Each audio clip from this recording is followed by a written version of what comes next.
Oh, what is that I see yonder? What am I accomplishing, some people may ask.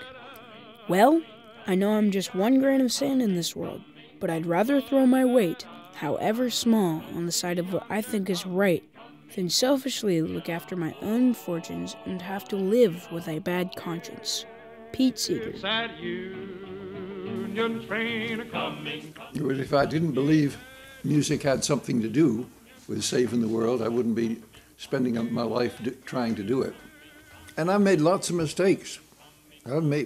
Anybody my age has made a lot of mistakes, and it's easy to get discouraged. Says, oh.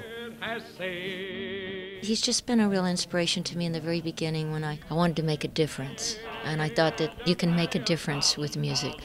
He's a real national treasure, Pete Seeger. Pete Seeger is not just an individual in history. He is fluently entwined into the very fabric of America. His actions and steps taken many years ago spread the effect onto today.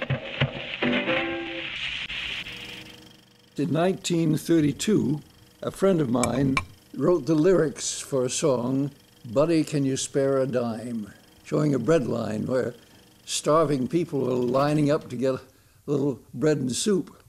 It was such a good song that people still sing it. Once I built a railroad, made it run, made it race against time. Say, don't you remember, I'm your pal. Buddy, can you spare a dime? Great song. Shortly after the end of World War II, the U.S. and the USSR fell into a Cold War.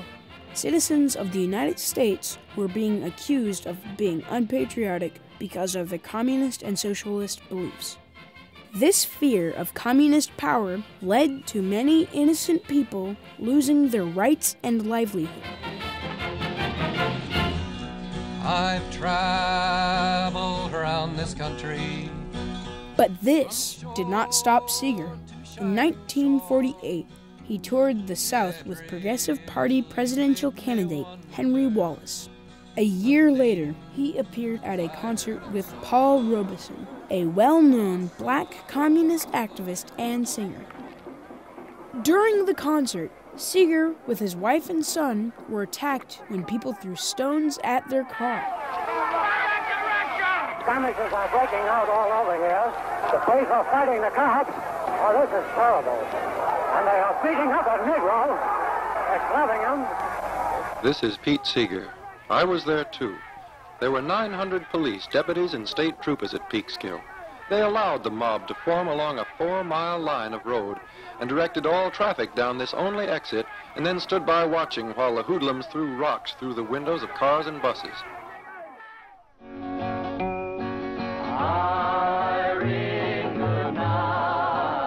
After co-writing If I Had a Hammer with Lee Hayes, they formed a musical group called the Weavers, recording many famous songs including Goodnight Irene, which instantly became a hit. But as fast as they rose to the top, they fell back down again. The Red Scare caught up with them.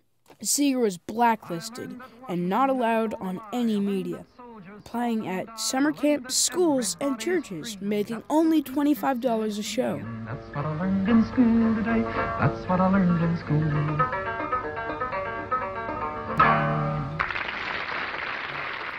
In 1955, Pete Seeger was subpoenaed by the House Un-American Activities Committee. He was one of the few people called up who did not plead the Fifth. When will you ever learn? During this time, the civil rights movement gathered much momentum.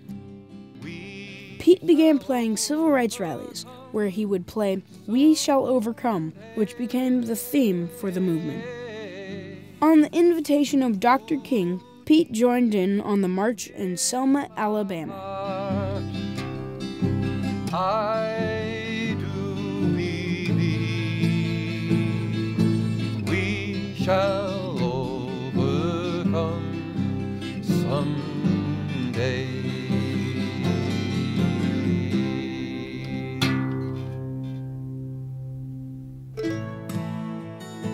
From August 1964 until the ceasefire in 1973, Pete Seeger turned his attention to the Vietnam War.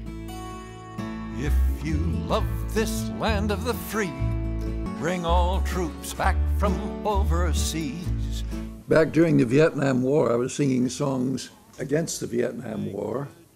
And at that time, a lot of people thought, oh, he's not patriotic. Bring 'em home. Bring all troops back from overseas. I'm not ashamed of trying to stop the war. And eventually, one of my songs might have helped stop it.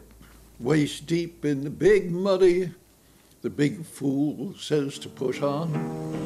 We were knee-deep in the big muddy, the big fool said to push on. It got on TV. I had two friends who had a successful comedy show. They were called the Smothers Brothers. Ladies and gentlemen, meet Pete Seeger. It was seen by 7 million people. Now, that's not a majority, needless to say, of 200 million people. But at the end of the month, Lyndon Johnson, big, tall Lyndon Johnson, resigned. And it just might have been one of the things that caused him to resign.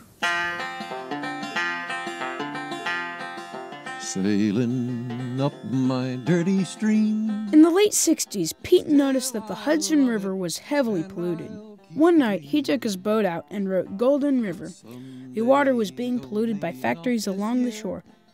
Clearwater started with this wonderfully harebrained idea of a tall, skinny banjo player named Pete Seeger. Way before we were talking about the environment and pollution and things like that, he was concerned about the Hudson. About 220 million gallons of raw sewage each day was dumped right into the river. People said that it was too dirty to sail on it anymore, but Pete didn't listen.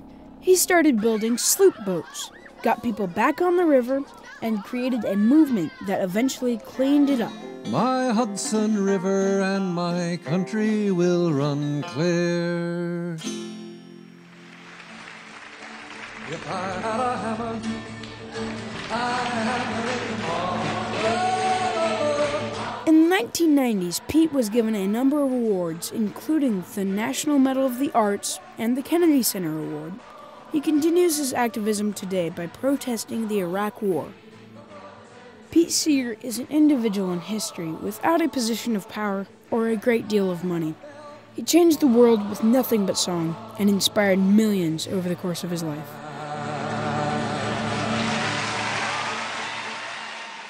The agricultural revolution took thousands of years. The Industrial Revolution took hundreds of years. The information revolution is only taking decades. And if we use it and use the brains God gave us, who knows what more miracles may happen in the next few years. There's been one miracle already. I guess you know what it was. You don't know what it was? Nobody ever expected that an African American would get elected president. We'd like you to join us in the father of American folk music, Pete Seeger, his grandson, Tyler. Lead us, Pete. You sing it with us. We'll give you the words. As I went walking that ribbon highway, I saw above me, The skyway. and in the skyway, Below me. I saw below me that golden valley. This land was made for you and me. Everybody sing it. This land is yours.